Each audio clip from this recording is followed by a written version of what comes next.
영적 무기들. 먼저 요절 말씀을 함께 읽어보도록 하겠습니다. 우리가 육체에 있어 행하나 육체대로 싸우지 아니하노니 우리의 싸우는 병기는 육체에 속한 것이 아니요 오직 하나님 앞에서 경관진을 파하는 강력이라. 주제되는 말씀 함께 읽어보겠습니다. 영적인 싸움에서 승리하려면 영적인 무기들을 알고 그것들을 효과적으로 사용하는 법을 배워야 합니다. 아멘. 우리는 지금 몇 주 전부터 사단의 정체 그리고 사단의 계계를 살펴보고 있습니다. 지난주는 특별히 사단의 정체를 살펴보면서 그 사단과 악한 영들이 이 세상에서 어떠한 일을 하는지 우리가 살펴보았습니다. 간단하게 말하면은 사단은 하나님의 나라와 하나님의 백성들을 그리고 하나님 창조하신 모든 피조물들을 파괴하는 것이 바로 그 임무입니다. 사단과 그를 따르는 악한 세력들은 우리가 지난주에 살펴본 것처럼 실제적인 인물입니다. 아직도 많은 사람들이 사탄과 그를 따르는 악한 세력들을 사람이 만든 신화에 나오는 가상의 인물들처럼 그렇게 생각하는 경우가 있습니다. 그러나 이 사탄과 사탄을 따르는 악한 영들은 실제적인 영들로서 지금 역사하고 있습니다. 사도 바울은 이 사탄에 대해서 그를 공중의 근세 잡은 자로 했고 지금 불순종의 아들들 가운데 역사하는 영이라고 했습니다. 지금 바로 이 순간에도 사탄은 하나님 나라와 하나님의 백성들을 파괴할 계획을 세우고 지금 역사하고 있습니다. 사탄은 지금도 어떻게든 한미장로를 통해서 이루실 하나님의 이 사역을 방해하려고 역사하고 있습니다. 지금도 사탄은 여러분들이 하나님의 은혜와 축복을 받는 것을 보면서 이제 자기의 나라를 침노할 하나님의 강한 군사들로 훈련받고 있는 것을 보면서 어떻게든 이것을 저지시키려고 지금도 역사하고 있습니다.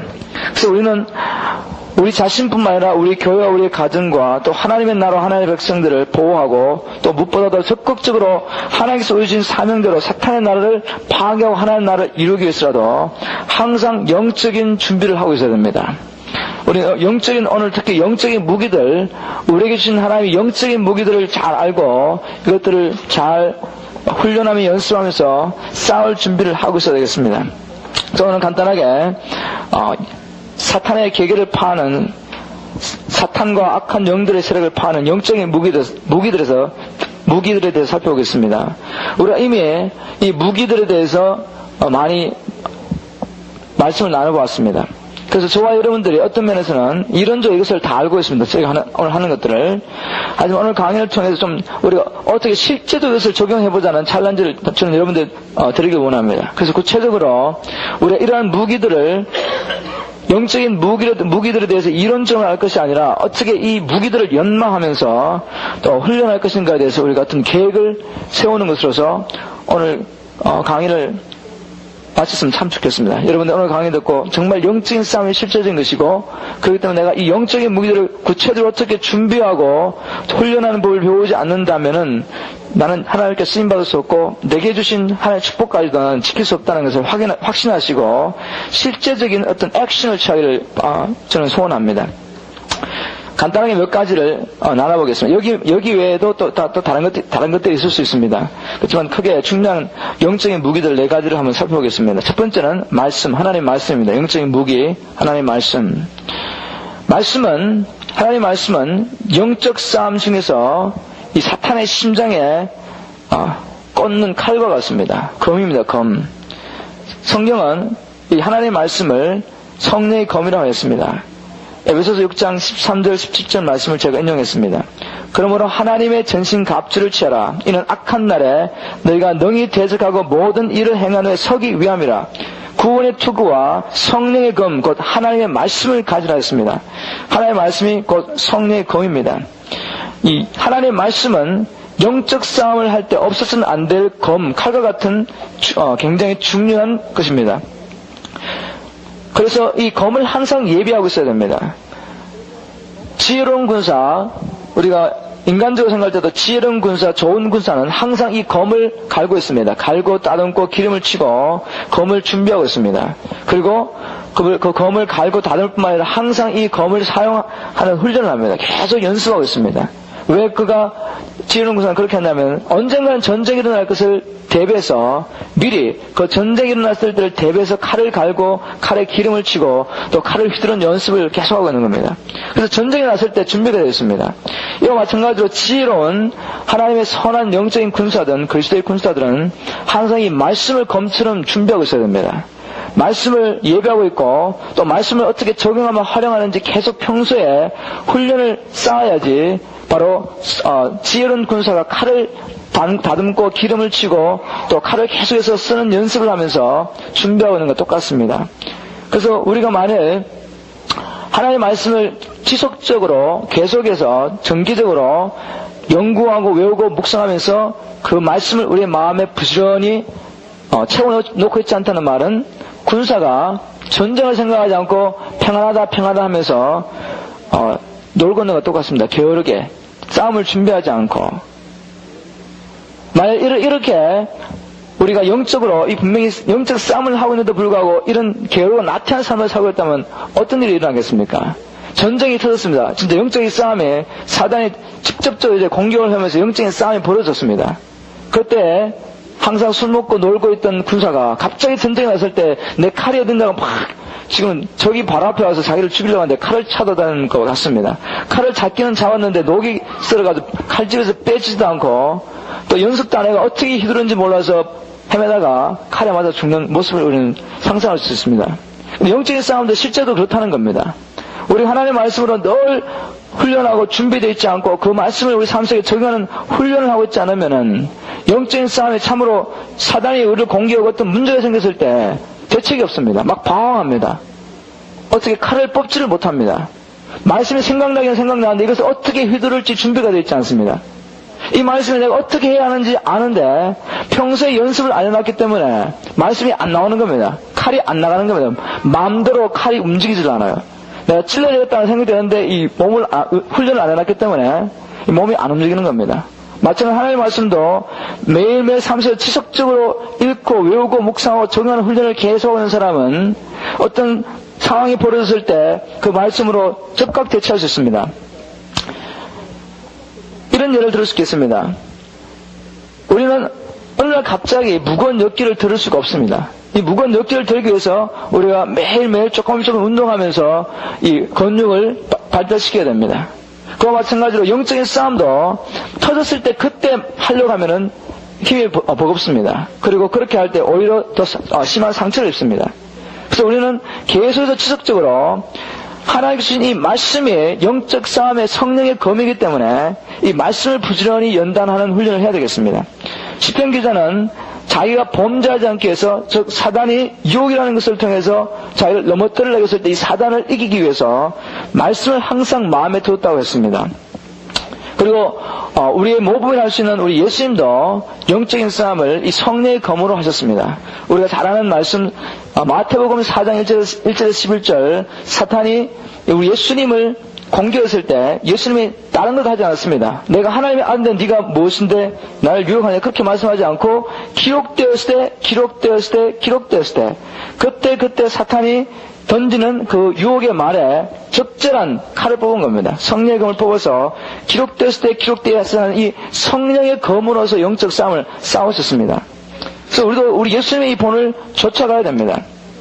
만약 우리 예수님이 하나님의 말씀을 기록된 말씀을 기억하고 그것을 사용해서 사탄을 물리셨다면 우리는 얼마나 더 하나님의 말씀을 부지런히 읽고 외우고 묵상하고 그 말씀을 우리 마음속에 두어야 되겠습니까? 만약 하나님의 말씀이 영적 싸움에 있어서 사탄의 심장을 찌르는 검이라고 생각한다면은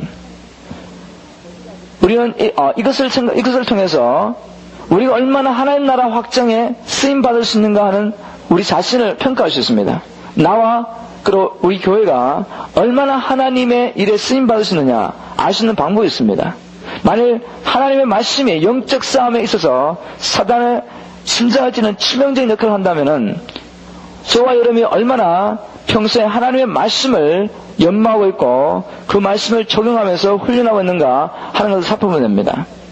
만일 한미자매가 얼마만큼 하나님 나라에 쓰임받으신다면은 알려면은 한미장로의 전체적인 성도들이 얼마나 말씀 준비가 되었느냐 하는 것을 알 수 있습니다. 그들이 얼마나 부지런하냐, 얼마나 열심히 있느냐, 그것까지 측정할 수 없어요. 아무리 열심히 했어도, 어린아이가 아무리 열심히 했어도 밖에 있는데 전장에 뛰어나가면 살 수 있습니까? 마찬가지로 한미장로가 얼마나 하나님의 일에 효과적으로 쓰임받고, 하나님이라는 것이 다른 것이 아니라 사탄의 나라를 침노해서 어둠의 세력들을 결박하고 전쟁을 통해서 포획물을 빼앗아오는 것인데, 우리가 얼마만큼 준비했냐면은, 하려고 한다면은, 목사님과 그리고 평신도 지도자들과 성도들이 얼마나 말씀 준비가 됐나를 보면 됩니다. 고민이 없는데 어떻게 우리가 우리 한미장로를 통해서 하나님 나라가 확정될 것을 알 수 있겠습니까? 그래서 이건 너무너무 중요한 것입니다. 영적인 삶이 실제적인 것이기 때문에 하나님 나라 확장되기 위해서 선한 군사인, 하나님의 군사인 우리들이 말씀으로 성령의 검을 부지런히 연단하면서 활용하면서 준비하고 있는 것이 너무너무 중요합니다. 그렇지만 또한 하나님의 말씀을 마음에 쌓아둔다고 해서 그것으로서 영적 싸움에 승리하는 건 아닙니다. 다시 말해서 여러분들이 성경 연구와 하나님 말씀 외우고 묵상해서 정말 모든 성경 구절을 다 암송할 수 있다 한다 할지라도 그걸 가지고 우리가 영적 싸움에 승리하는 건 아닙니다. 물론 하나님의 말씀을 마음에 두어야 되겠죠. 그렇지만 하나님의 말씀은 우리가 믿음으로 선포할 때 검으로서 역할을 합니다. 우리가 믿음으로 그때 상황에 적절한 말씀을 우리가 생각하고 성령의 감동으로 그것을 선포할 때 입에서 검이 나오는 겁니다. 어둠의 세력을 결박하는, 그래서 이 선포하는 것이 너무너무 중요합니다. 우리 예수님도 하나님의 말씀으로 분명히 충만하셨습니다. 사단이 시험할 때. 근데 하나님 말씀에 충만했지만 사단이 예수님을 시험하고 예수님을 걸고 넘어지려고 그랬어요. 근데 언제 사단이 예수님을 놓아도 도망가 버렸냐면, 떠나가 버렸냐면은 예수님이 기록되었을 때라고 하면서 입에서 검을 뽑아냈을 때 사단이 예수님을 놓아도 도망가 버린 겁니다. 그래서 여러분들이 하나님 말씀을 많이 외우고 묵상하며 평소에 그것을 적용하는 훈련을 계속 하셔야 돼요. 말씀을 다른 것보다도. 그럴 때 이 말씀이 충만하면은 자연적인 하나님께서 이 말씀을 통해서 우리를 인도하십니다. 그래서 그때 영적 삶에서 우리 삶 속뿐만 아니라 우리 삶 주위에 있는 여러 하나님의 말씀이 필요한 사람들에게 이 말씀으로 우리가 사용하게 하나님 우리 사용하십니다. 그래서 제가 간단하게 몇 가지 말씀을 어떻게 적용하는가 적어봤는데 여러분들 나름대로 생각할 수 있어요. 많은 사람들이 염려에 사로잡혀 있습니다. 세상에 얼마나 염려거리가 많이 있습니까? 자나깨나 사탄은 우리에게 염려거리를 자꾸만 줘서 그 염려에 우리를 메워버립니다. 그럴 때 저는 항상 빌립보서 4장 6절 7절 말씀을 선포합니다. 아무것도 염려하지 말고 오직 모든 일에 기도와 간구로 너희 구할 것을 감사함으로 하나님께 하려라. 이렇게 할 때 그냥 말씀을 외워서 아무것도 염려하지 말고 모든 일에 기도와 간구로 너희 구할 것을 감사함으로 하나님께 하려라. 그렇게 한다고 해서 이 염려, 근심, 걱정이 떠나가는 것이 아닙니다. 왜 우리가 아무것도 염려하지 않고 모든 일 하나님께 감사해야 되냐면은 하나님은 절대 주권을 가지시고 우리의 삶 속에 역사하고 계십니다. 그 절대 주권을 가지시고 모든 것을 허락하시고 이걸 우리 삶 속에 어떤 일을 이렇게 삶을 예비하신 하나님께서는 우리를 사랑하실 때 자기 독생자까지도 아끼지 아니하시고 우리에게 선을 이루니 아니면 하나님 아무것도 허락하지 않습니다. 그 하나님은 우리의 삶을 통해서 모든 환난과 어려움을 통해서 우리의 삶을 계획하실 때 그 삶을 통해 예수 그리스도의 형상에 충만한 데까지 이렇게까지 우리를 연다하시려고 모든 삶을 계획하십니다. 그래서 그 하나님을 알 때 염려할 게 뭐가 있습니까? 그 하나님이 모든 것을 잡으시고 역사하시고 허락하시고 어떤 때는 우리의 연약함까지 사용하셔서 어떤 일들을 하시는데 궁극적으로 하나님께서 우리에게 선을 입으신 믿음으로 하나님께 감사하는 겁니다. 하나님, 나는 약하지만 또 이런 저런 일에서 염려거리가 많이 있지만 하나님 이 모든 것을 주님께 맡겨드리고 하나님께서 이 모든 일을 통해서 영광을 받으시고 또 제게 그리스도의 형상을 입으신 믿습니다. 하면서 염려를 맡겨드릴 때 우리의 상황을 초월해서 상황을 바라보면 염려할 수밖에 없는데도 불구하고 그 상황을 초월한 하나님의 평강이 그리스도 예수 안에서 우리 안에 임하기 시작합니다. 그래서 바로 이 말씀을 외우고 묵상하고 그 다음에 필요할 때 그 필요한 말씀을 믿음으로 선포할 때 칼에 나가면서 우리의 염려를 통해서 우리를 사로잡으려고 하는 이 어둠의 세력의 결박이 풀어집니다. 낙심과 좌절에 빠졌을 때 저는 여러분은 모르겠지만 저는 그런 경험을 많이 해요. 겉으로 보기에는 정말 담대하게 신앙생활을 꾸준히 잘하는 것 같지만 속에서는 내적인 갈등이 많이 있을 때가 있습니다. 어떨 때는 정말 내가 이런 사역을 해야 하나 하는 그런 생각들을 많이 해요. 그러면서 하나님, 나는 도무지 더 이상 이 삶을 어떻게 할 수가 없습니다 하면서 포기하고 싶은 그런 생각도 많고, 특히 저의 무능함을 봤을 때, 또 저의 연약함을 봤을 때 제가 그런 고백을 많이 합니다. 그럴 때 저는 하나님 말씀으로 갑니다. 왜냐하면 이 낙심과 좌절을 통해서 사단이 저를 얽어매고 가는 걸 봤기 때문에, 물론 그 속에 저희 연약함도 있지만 궁극전 이것을 통해서 사단이 낙심과 좌절감을 통해서 하나님께서 나를 통해서 하시려고 하는 그 일에 대해서 믿음이 없도록 만들어버려요. 그래서 이것을 물리쳐야 되는데, 그때마다 저는 이사야 43장 4절을 외칩니다. 내가 너를 보배롭고 존귀하게 여겼고 너를 사랑하신즉 내가 사람들을 주어 너를 바꾸며 백성들로 내 생명을 대신하리라. 저의 가치를 제가 하고 있는 일 속에서가 아니라 하나님의 말씀 속에서 찾는 겁니다. 내가 지금 무엇을 하고 있고 어떠한 것을 소유하고 있느냐에 따라서 나의 가치를 생각하지 않고 하나님께서 내게 무엇이라고 말씀했는가, 그 말씀 가운데서 저의 가치를 찾는 겁니다. 그럴 때 이 낙심과 좌절이 물러갑니다. 내가 어떤 존재든지 내 행위와 관계없이, 내가 하는 일과 관계없이 나는 하나님 앞에 보배롭고 존귀한 자예요. 하나님이 나를 보배롭고 존귀 여기시는 겁니다. 그래서 제가 어떻게 나 자신에서 낙심하고 좌절할 수 있겠습니까? 그래서 이 말씀을 외치면서 이 어둠의 세력들을 물리셔야 됩니다. 살다 보면은 삶의 위기에 직면하게 됩니다. 정말 하나님이 없는 것 같은 그런 느낌이 있을 수도 있고, 어떤 돌파구를 찾을 수 없는 그런 깜깜한, 암흑과 같은 그 상황 속에 들어갈 때 있습니다. 그러나, 우리의 느낌과 관계없이 내 생각과는 생각을 해보니까 주위 아무리 봐도 나를 도와줄 자가 없어요. 아무리 생각해봐도 이 문제를 어떻게 해결할 수 있는 방법이 없는 것 같습니다. 하나님도 없는 것 같고, 하나님이 나와 함께하지 않은 것 같고, 그럴 때 저는 그 생각과 감정에 사로잡히지 않고 말씀을 외칩니다. 이사야 41장 10절, 두려워 말라 내가 너와 함께 함이니라. 놀라지 말라 나는 내 하나님이 됨이니라. 우리의 삶 속에 일어나는 이 문제들이 정말 우리를 놀라게 하고 절망하게 하고 좌절하게 하고 도무지 돌파구가 없는 것 같고, 그런 때도 하나님 말씀하십니다. 놀라지 마라. 내가 다 알고 있고 내가 절대 주권을 가지고 너의 삶 속에 역사하고 있다는, 하나님이 놀라지 말라고 말씀하십니다. 내가 너를 굳세게 하고 또 너를 참으로 도와주고 나의 의는 오늘서 너를 붙들리라. 하나님이 붙들어주겠다 그러는데 우리가 낙심할 필요가 있습니까? 지금 돌파구가 보이지 않아도 이 하나님을 붙잡을 때 우리는 소망이 주님 안에서 있는 겁니다. 예수 그 안에서 소망이 있는 것입니다. 그래서 우리는 항상 날마다 이 말씀으로 이 말씀을 충만하게 하고, 우리 삶 속에 이런저런 모양으로 사단이 공격하는 이 모든 공격들, 위협들, 그리고 유혹들을 하나님의 적절한 말씀, 그때그때 필요한 말씀을 뽑아들여야 됩니다. 성령의 검을 뽑아들여야 됩니다. 근데 만약 여러분들이 평소에 이 말씀을 연마해 놓지 않으시면은 뽑을 수가 없어요. 움직일 수가 없는 겁니다. 몸이 움직이지 않습니다. 칼을 잡고도. 그래서 우리가 항상 이 말씀을 늘 깊이 묵상해야 됩니다. 영적 무기, 하나님의 말씀에서 살펴봤습니다. 두 번째는 예수님의 이름입니다. 오늘도 저희들은 우리 예수님의 이름을 선포했습니다. 저는 예수님의 이름을 사랑합니다. 그리고 그 이름을 선포합니다. 저는 감정적으로 따라가지 않을 때도 정말 믿음으로 예수는 주, 예수는 그리스도, 살아계신 하나님이십니다. 우리 예수는 모든 피조물을 통해서 영광과 존귀와 찬양을 받기에 합당하신 하나님이십니다. 그렇게 자꾸 고백합니다. 이렇게 고백할 때 어둠의 세력들은 두려워 떨립니다. 우리의 삶 속에서 역사할 수가 없어요. 우리를 해롭게 하려고 하고 하나님이 우리를 통해서 이루시는 일을 막으려고 하지만, 우리가 의도적으로 계속해서 예수 이름을 부를 때, 주님의 이름을 부를 때 사단은 물러갈 수밖에 없습니다. 초대교회 성도들은 이 예수님의 이름으로 세계를 정복한 사람들이었습니다. 사도 베드로는 말하기를, 다른 이로서는 구원을 얻을 수 없나니 천하 인간의 구원을 얻을 만한 다른 이름을 우리에게 주신 일이 없습니다. 이렇게 고백했습니다. 인간의 문제, 우리 삶 속에 얼마나 많은 문제들이 있습니까? 질병의 문제, 관계 속의 갈등, 그리고 육신의 정욕의 문제, 그리고 더럽고 악한 정욕들, 갬블링, 술, 얼마나 많은 이런 문제들이 있습니까?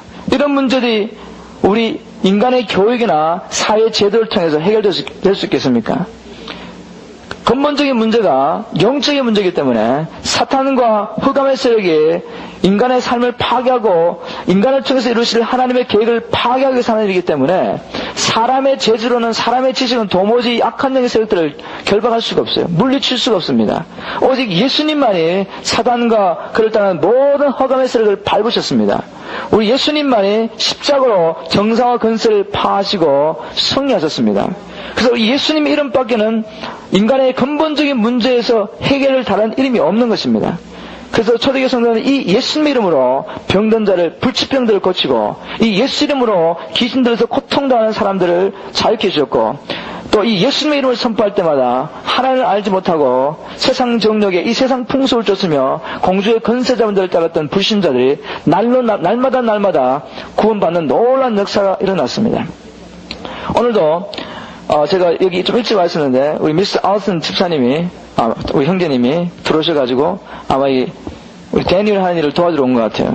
그래서 잠깐 이야기를 나눴는데 우리 미스 알슨 집사님, 미스 알슨이 하는 말이, 자기는 여기를 들어올 때마다 하나님의 임재를 느낀다, 그런 말을 했습니다.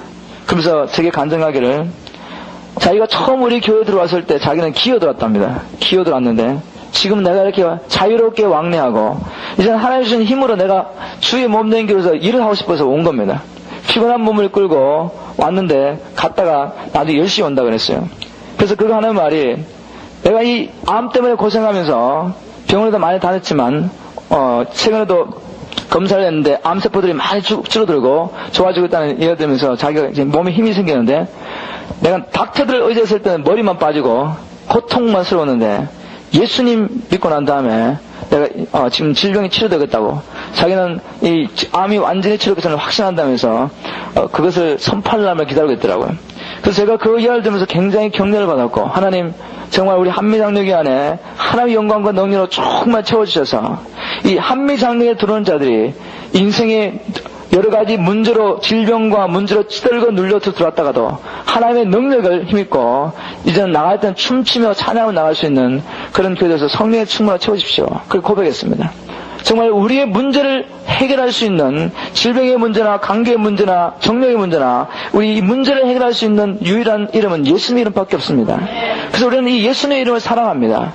그리고 예수님의 이름을 선포할 때 그런 능력이 나타나기를 위해서 우리는 하나님께 간절히 기도하면서 하나님 한미장에 더 크신 능력을 덮어달라고 기도하고 있습니다.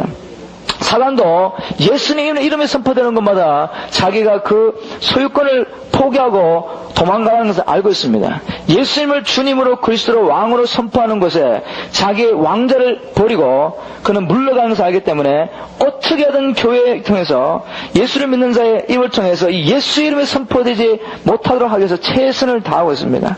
사도행전에도 4장 18절에 보니까 이 종교 지도자들이 사도들을 불러서 경계하여 말하기를, 도무지 예수 이름으로 말하지도 말고 가르치지도 말라고 입을 막으려고 했어요. 여러분들 지금도 사단은 똑같은 계획을 펴고 있다고 생각하지 않습니까? 물론 그때처럼 공식적으로 publicly 예수 이름을 선포하지 못하게 하지 않습니다. 미국에서는. 그러나 분명히 어떠한 모양을 통해서든지 사단은 우리가 예수 이름을 선포하지 못하게 하고 다른 것을 선포하고 다른 것을 의지하게 만들고 있습니다. 우리 힘써서 이 예수 이름을 선포해야 되겠습니다. 초대교회 성도들이 종교 지도를 통해서 예수 이름이 선포되지 못하도록 막고 있는 이 어둠의 세력들을 이기기 위해서 어떻게 했습니까? 그들은 모여서 기도했습니다. 성령의 능력이 임해서 담대히 다시 예수 이름을 선포하실 때까지, 또 이 예수 이름으로 기적과 표적이 계속해서 일어나도록 그들은 기도했습니다. 언제까지? 성령의 능력이 임할 때까지. 사도행전 4장 29절 31절에 보니까, 주여 이제도 저희의 위협함을 하감하옵시고 또 종들로 하여금 담대히 하나님의 말씀을 전하게 하여 주옵시며 손을 내밀어 병을 낫게 하옵시고 표적과 기사가 거룩한 종 예수의 이름으로 이루어지게 하옵소서. 빌기를 다음에 모인 곳이 진동하더니 무리가 다 성령에 충만하여 담대히 하나님의 말씀을 전하니라.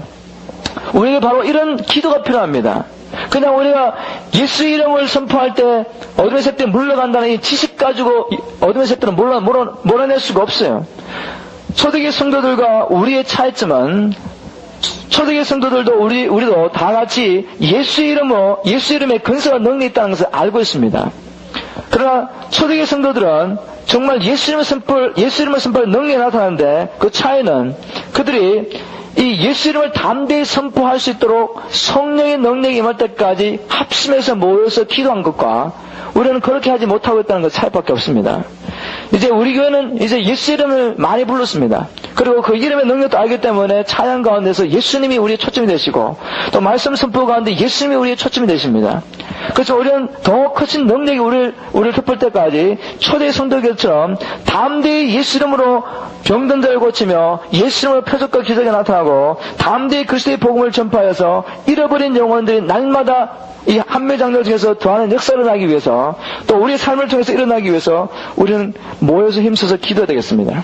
능력이 임할 때까지 저는 이번 주에도 한 2가정을 위해서 기도했는데 똑같은 문제 때문에 기도했습니다. 도박의 영. 지금 이 한인 커뮤니티 안에 도박의 영이 강하게 역사하면서 어떤 사람은 이 도박의 영이 자기의 가정을 파괴하는 줄 알면서도 어쩔 수 없이 끌려가고 있고 어떤 사람들은 아무렇지도 않게 그냥 자연스럽게 가고 있습니다. 근데 그걸 놓고 기도하면서 제가 깨달은 게 뭔가 하나님 정말 한인 사회가 제가 지금 저게 이 도움을 취한 사람만 해도 2사람이고 제가 알고 있는 사람마다 4 가정이 있는데 지금 제가 알고 있는 가정만 해도 얼마나 더 많은 가정들이 이 도박 때문에 파괴된지 몰라요. 이 도박은 다른 것보다 진짜 무섭습니다. 한 번만 땡기면은 모든 빚을 청산해줬다는 이 거짓말의 영이 또 역사하고 있기 때문에 완전히 빚을 지고 도무지 이제는 돈이 나올 데 없는데도 가는 겁니다. 왜냐면 이 거짓말의 영 때문에. 도대체 이 도박의 영에 사로잡힌 사람들, 이 거짓말의 영에 사로잡혀가지고 자기뿐만 아니라 온 가정과 자기의 자녀들까지 파괴하고 있는 이 악한 영의 역사로부터 이 사람들 어떻게 누가 자유케 하겠습니까? 교회가 안 하면은. 우리가 해야 된다, 우리가. 그 사람들 설득해서 될 문제입니까? 그 사람들 몰라서 그러겠어요? 지금 도박이 자기의 가정을 파괴하고 얼마나 스트레스 받고 평소에는 걱정하느라고 이 빚을 어떻게 갚고 있겠습니까? 평생을 갚아도 못 갚는 빚전에 쌓여 있는 겁니다. 그럼에도 불구하고 가야 되는 겁니다. 어떻게 이것을 해결할 수 있겠습니까? 예수의 이름밖에 없습니다. 교회가 예수의 이름을 부를 때 능력이 나타날 수 있도록 성령의 권능 받기 위해서 하나님 앞에 매달려서 기도하는 외에는 다른 방법이 없습니다. 하나님께서 우리에게 이제 우리 다음 주에 처음으로 한 달에 한 번씩 하는 이 철학 기도를 시작합니다. 여러분들 마음에 각오하고 오셔야 됩니다. 그냥 능력 받으면 좋고 안 받으면 뭐 이런 대로 살지 하는 생각 가지고 와서는 도무지 하나님이 역사하실 수 없습니다. 믿음이 없는 것에, 기대가 없는 것에, 절박감이 없는 것에 하나님이 역사하지 않습니다. 여러분 성경을 한번 자세히 보십시오. 사도행전 4장에 이 초대교회 성도들이 저들의 위협함을 하강 없이 하면서 하나님 앞에 매달려 기도할 때 주셔도 좋고 능력 주셔도 좋고 안 주셔도 좋고 그런 상태가 아니었어요. 만약 하나님의 능력 주시다 한다면 나는 세상으로 다시 돌아갈 수밖에 없다.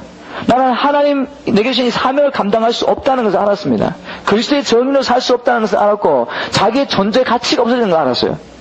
그래서 생명 걸고 기도하는 겁니다. 하나님 다시 하나님께서 성령으로 충만케 해주시지 않으면은 성령이 나를 사로잡으셔서 내가 아니라 성령이 나를 통해서 살지 않으면은 우리는 아무것도 할 수 없습니다.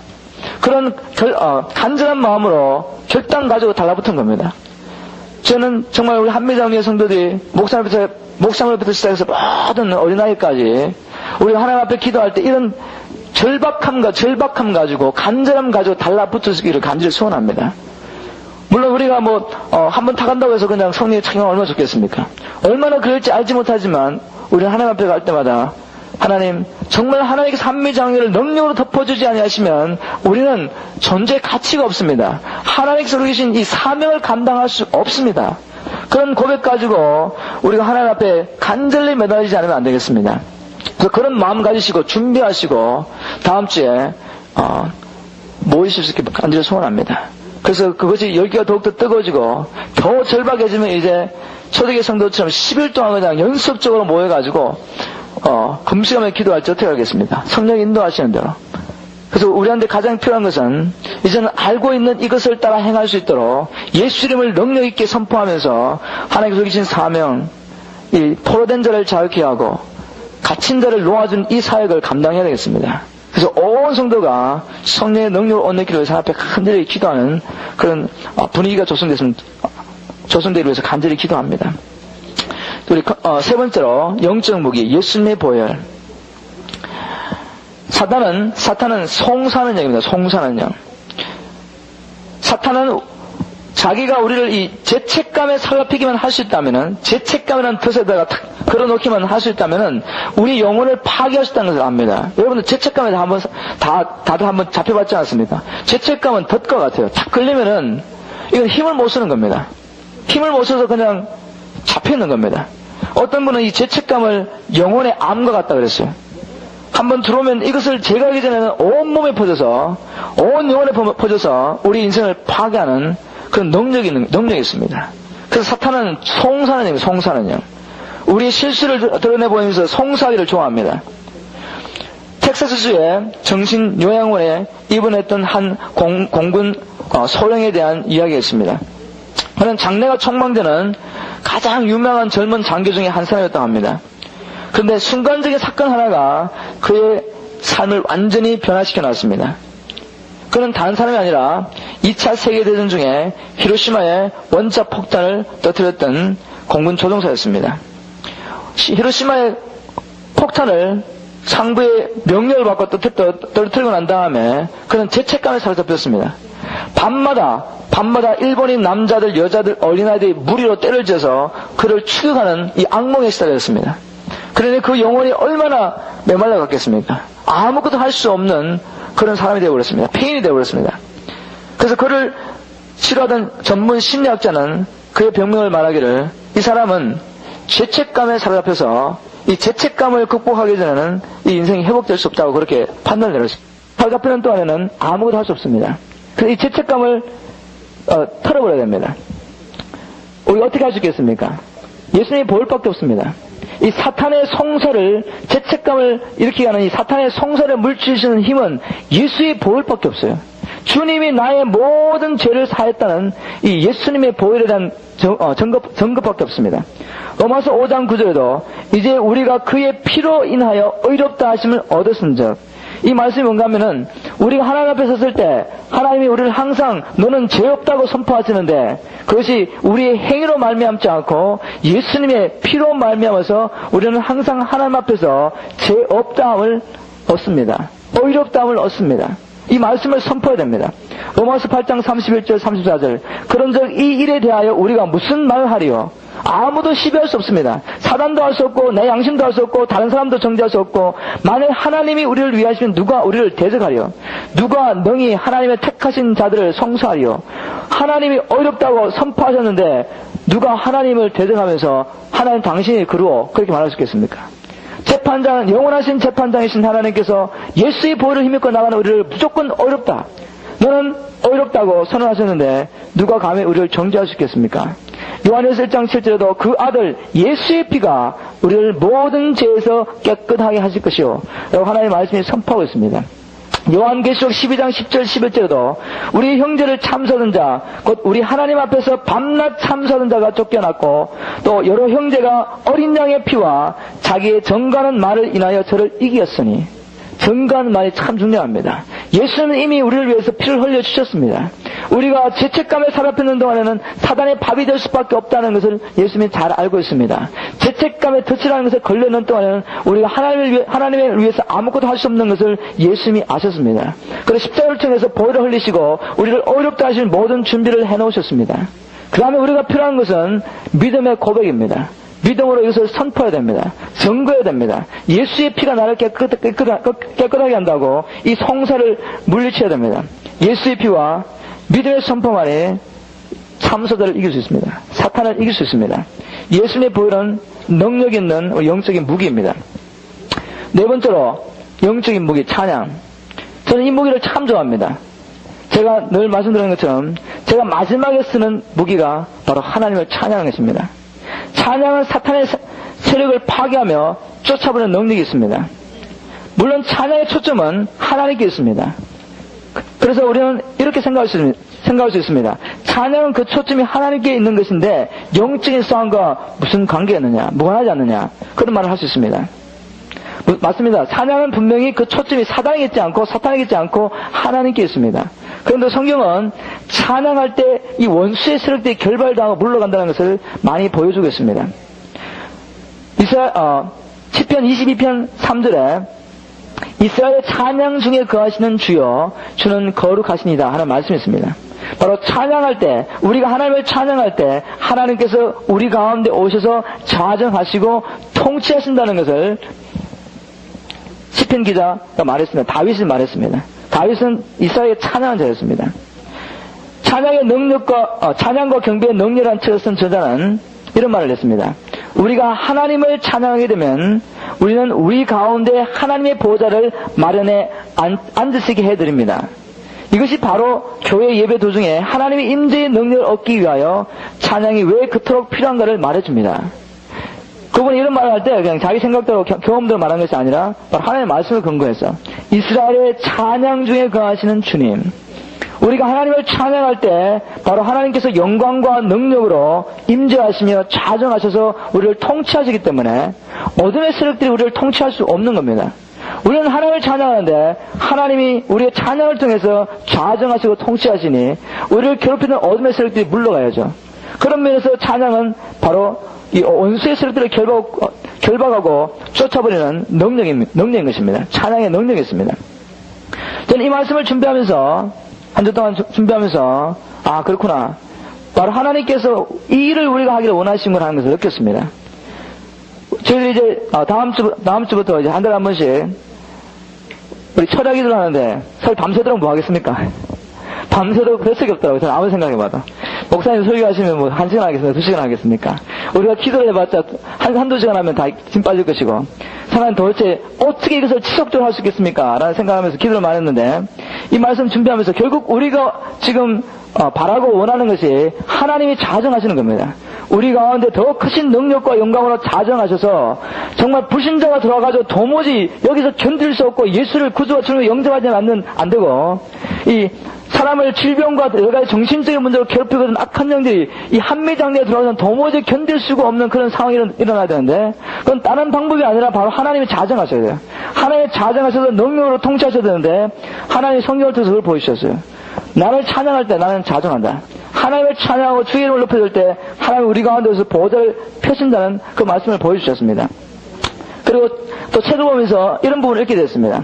한 목사님이 자기에게 성령의 능력을 읽기 위해서 어떻게 할까 기도하다가 이 말씀을 봤는데 어떻게 하는지 모르겠지만 한 주 동안 내내 찬양으로 하나님께 영광 돌릴 것을 계획했습니다.